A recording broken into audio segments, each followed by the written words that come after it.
but what I mainly called in to say was, let's assume that we take all the actions in this Green New Deal, which I don't think is possible. But let's say that it happened. The United States is not even the largest contributor to CO2 emissions. I guess my question is, what do you do about China? China is building solar at a rate more than 400 times faster than any other country in the world right now. They're building out wind power. I forget the percentage for wind power, but it's massive. It's even higher than that. China is going green as fast as they can. China is subsidizing their electric car industry. There are places in China where it's no longer legal to even sell internal combustion engines. They've done the same thing that Norway has done. It's illegal now to sell. You cannot buy a gasoline or diesel-powered car in Norway anymore. It has to be an electric car, period. End of discussion. Parts of China have already done that, and the rest of China is soon behind. China is moving really, really fast to decarbonize. Now, that said, the reason why it's so important to look at the United States is we are 4.5% of the world's population. China's, with over, 1.3 billion out of 7 billion. So that would make them, a little less than 20% of the world's population, like 16% of the world's population. We're about equal in our carbon emissions right now, but as 4% of the world's population, we are responsible for 25% of the world's carbon dioxide since the Industrial Revolution. And therefore, any action we take in this country has a huge multiplier effect. The individual people changing their lifestyle, not because it's imposed upon us. I mean, if the Green New Deal was, and first of all, the details of it still have to be worked out, right? It's just a statement of principles, Dave. But if, for example, we were going to do like Germany did and say, we're going to put solar panels on at least a third of the houses in the country, and we're going to do it in a way that doesn't cost the homeowners a penny, and that doesn't cost the utilities a penny, and that is going to, and Germany last summer, they had a couple of days there last summer where they produced more than 100% of the electricity that the country needed. They were exporting electricity to France. And because of this program that they put together, it was supposed to be originally a 10-year program. It was called the 100,000 Rooftops program. I gave a speech like 15 years ago in Barcelona, Spain, with the German legislator who was the author of this. His name was Schmidt.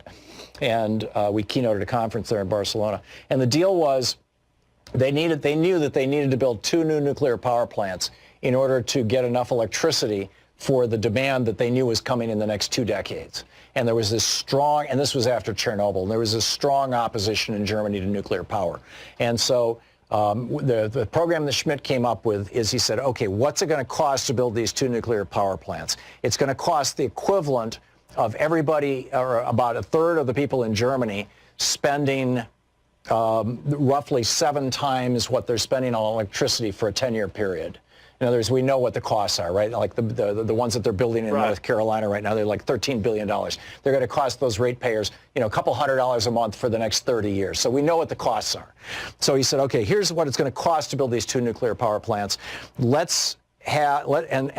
we know what it costs to put solar panels on a house.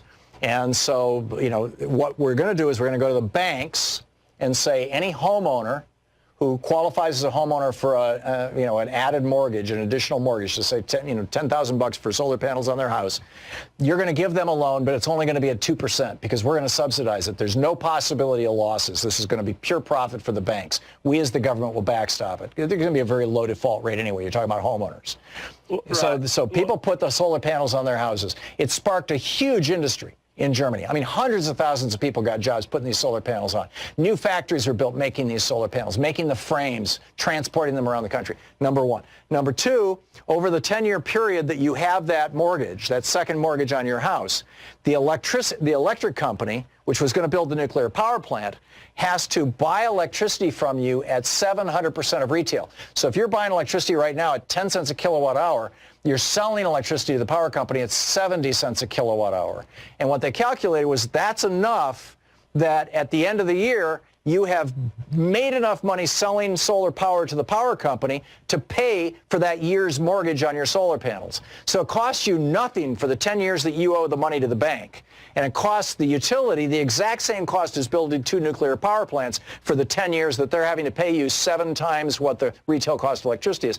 At the end of that period of time, nobody's paying anything, right? The power company goes back to buying electricity. You're paying 10 cents a kilowatt hour. You're selling it for 10 cents a kilowatt hour. The banks have been fully paid off. Everybody's good. And if you go to Germany, and as I do several times a year, and take the train like from Frankfurt to Steinach, you do 4 hours east to west across the country and look north, so you're looking at the southern slopes of the hills and things, at least a third of the houses are covered with solar panels.